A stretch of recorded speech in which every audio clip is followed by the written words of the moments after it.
हरे कृष्णा, राधे राधे। और आज मैं आपके लिए एक कथा लेकर आई हूँ। एक बुज़ुर्ग थे और वो हमेशा ठाकुर जी कृष्ण कृष्ण नाम लेते रहते थे। तो मतलब जैसे लोगों ने, आसपास के लोगों ने ना उनका नाम ही कृष्णदास रख दिया था, क्योंकि वो हमेशा ठाकुर जी को ही याद करते रहते थे।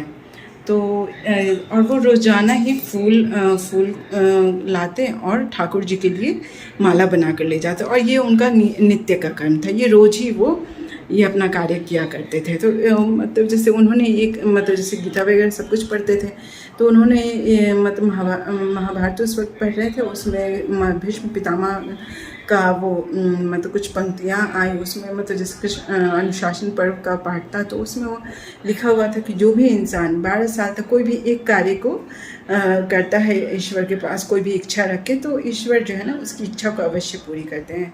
जाहिर है उनका नाम था कृष्णदास, तो वो क्या चाहते थे, वो कृष्ण की भक्ति ही चाहते थे।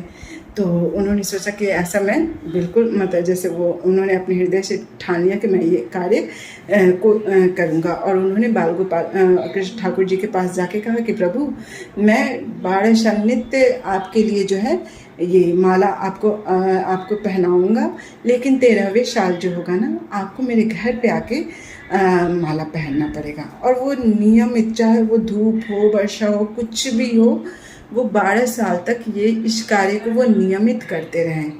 और जब 1 साल बीत जाता तो वो ठाकुर जी के पास, बाल गोपाल के पास आकर बोलते, ठाकुर जी मतलब जैसे 1 साल बीत गया, अभी 11 साल हैं, ऐसे ही जैसे 3 साल बीत गए, 3 साल बीत गए, 7 साल, ऐसे मतलब करते करते ऐसे और ऐसे धीरे धीरे करते करते 12वें साल का जो लास्ट अंतिम दिन था, उस दिन वो आकर बोले कि ठाकुर जी ये देखिए, ये 12वें साल का ये अंतिम सुबह है, और कल से 13वां साल लगेगा कि आपको मेरे घर प्रातः ही आकर आपको मेरे हाथों से आपको माला ग्रहण करना पड़ेगा।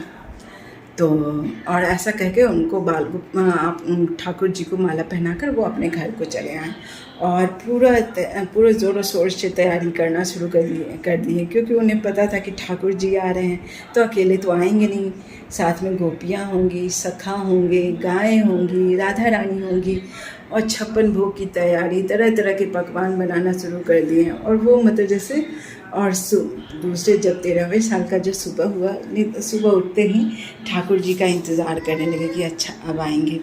सुबह हो गई, सुबह नहीं आए ठाकुर जी। तो उन्होंने सोचा कि अरे एक ही कार्य थोड़ी है ठाकुर जी का, इतने लोगों को देख, इतने लोगों की विनती सुनिए, वहाँ का भी भोग प्रसाद ग्रहण करना है, कोई नहीं, थोड़ी देर हो गई है, कोई नहीं, थोड़ी देर में आ जाएंगे। ऐसे ऐसे दोपहर तक आ जाएंगे। दोपहर भी बीत गई।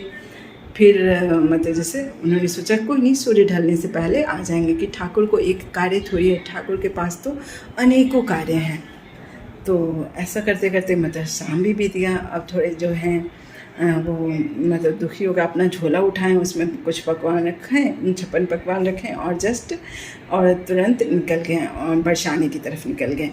जैसे निकलने लगे वैसे ही मतलब कुछ गायें आने लगी, उनके साथ एक सुंदर मनोहर सा एक बालक था, और वो वहीं से चिल्लाए कि बाबा कहाँ जा रहे हो। तो उन्होंने कहा, थोड़े गुस्से में कहा कि मैं बरसाने जा रहा हूँ।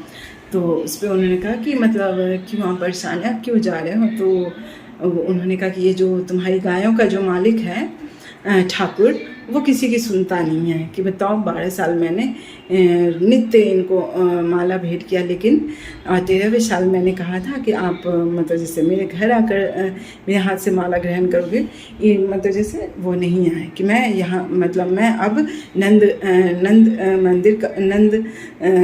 भवन कभी नहीं जाऊँगा, और मैं हमेशा के लिए बरसाने जा रहा हूँ।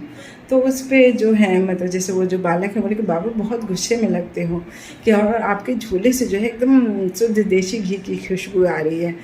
तो उसने बोला कि हाँ मैं मतलब थोड़ा सा ये में कि हाँ मैंने उसी के लिए बनाया था, पर वो तो आया नहीं, तो मैं अब बरसाने जा रहा हूँ, वहीं मैं अपनी राधा रानी को खिलाऊँगा। तो उस पर वो बोले कि बाबा कि मतलब मैं भी बहुत भूखा हूँ, और आपके झोले से घी की खुशबू भी आ रही है, तो आप कृपा कर मुझे खिला दें। तो उस पर मतलब बोले कि हाँ ठीक है, कि मतलब बोले कि ठीक है, और मैं भी भूखा हूँ और ये बालक भी भूखा है। तो वो दोनों बैठ गए। फिर मतलब खाना परोसे कृष्णदास ने, तो उस पर मतलब जैसे जो बालक थे वो बोले कि मैं कैसे खाऊँ। उन्होंने सोचा कि अभी तक खा नहीं रहे हैं, तो उन्होंने कहा कि खाओ। तो उन्होंने कहा कि मेरे हाथ तो गंदे हैं कि आप ही मुझे खिला दो। तो उस पर जो है मतलब जैसे कृष्णदास जो है वो ठाकुर मतलब जैसे उस बालक को खिलाने लगे। तो खिलाते खिलाते अचानक जो उस बालक की आंखें जो है ना एकदम लाल हो गई।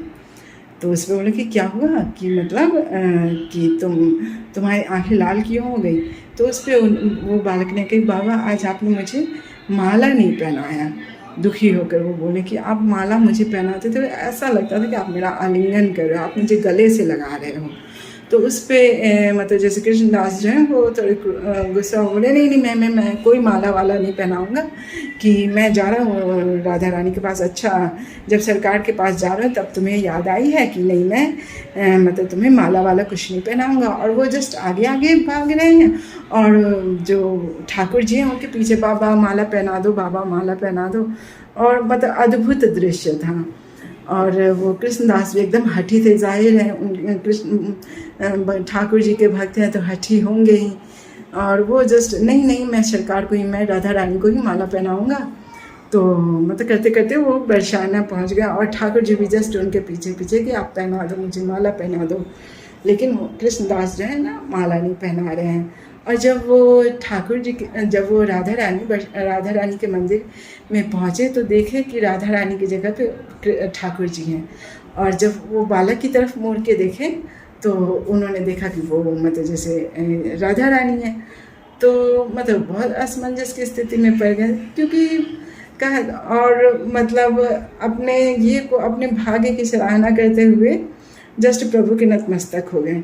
और कहा ही जाता कि ये तो हमारा भाव होता है कि हमें लगता है कि दोनों अलग हैं, अलग नहीं है, दोनों एक ही हैं। कृष्ण ही राधा है, राधा ही कृष्ण है। लेकिन हाँ ये है कि जब कृष्ण आपकी बात ना माने तो कभी कभी राधा रानी से कह देना चाहिए, वो बिल्कुल आपकी बातों को मानती हैं, क्योंकि वो माँ का स्वरूप है। और हैं तो दोनों एक ही, हमें ही अलग अलग लगते हैं। ठीक है, हरे कृष्णा, राधे राधे।